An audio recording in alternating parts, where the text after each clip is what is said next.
না থাকে তাহলে কি করবে, এই দেখো ওর যে কমপ্লেক্সন আছে একটু ডার্ক শেডে আছে, তো একটা ডার্ক শেড নিয়েছি, একটা অরেঞ্জ শেড নিয়েছি।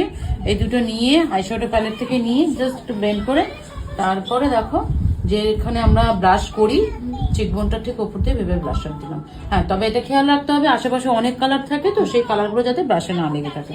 তো একদম হালকা হাতে নেবে, হালকা হাতে নেবে, টিপ দিয়ে নিয়ে জাস্ট এভাবে নিজে ঝেড়ে নেবে।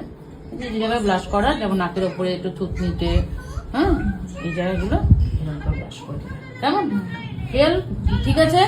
ব্লাশার যাদের নেই এভাবে আইশ্যাডো প্যালেট দিয়েও কিন্তু তোমরা ব্লাশ করতে পারো। হ্যাঁ, আইশ্যাডো প্যালেট দিয়ে আপাতত তোমরা চালিয়ে দেবে, তারপরে তোমরা ব্লাশার কিনে নাও। কিন্তু ব্লাশার নেই বলে ব্লাশার দেওয়া যাবে না এমন কোনো কথা নেই। ব্লাশার না থাকলে আইশ্যাডো প্যালেটে লাইটিং, এটা তো তোমরা জানোই, বারবার করে বলছি যাদের ডার্ক কমপ্লেক্সন তাদের একটু ডার্কের দিকে দিতে হবে ব্লাশার, লাইট যাদের হয় তাদের লাইট। যেমন ওকে দেখা, যেমন ও যেমন একটু ফেয়ার আছে, তো ওকে আমরা কিন্তু লাইটের উপরেই দিচ্ছি। হ্যাঁ, বুঝতে পারলে? তো কোনো চিন্তার কারণ নেই, তোমার আইশ্যাডো প্যালেট দিয়েও হবে।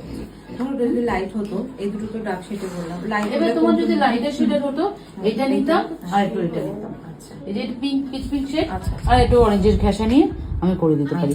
দেখো তোমার যদি কন্ট্রোলও না থাকে এখান থেকে কিন্তু কন্ট্রোলও করা যেত। এই দেখো কন্ট্রোলের কালার গুলো সব আছে, এটা এটা এটা কন্ট্রোল হতো। তো এমন কোনো কথা নেই আইশ্যাডো প্যালেটে ম্যাট, হ্যাঁ এটা মনে রাখতে হবে ম্যাট আইশ্যাডো দিয়ে করতে হবে। শিমারি কোনো আইশ্যাডো দিয়ে তুমি কিন্তু পাউডার কন্ট্রোল বা ব্লাশিং করতে পারবে না। হ্যাঁ, তো ম্যাট যদি তোমার কন্ট্রোল থেকে থাকে বা ব্লাশার থেকে থাকে আইশ্যাডো প্যালেটে, সেটা দিয়ে কিন্তু তোমার কাছে যদি কন্ট্রোল না থাকে পাউডার কন্ট্রোলও করতে পারবে। এমন তো প্রবলেম সলভ, একটা প্যালেট হলে ভালো হয়ে যাবে।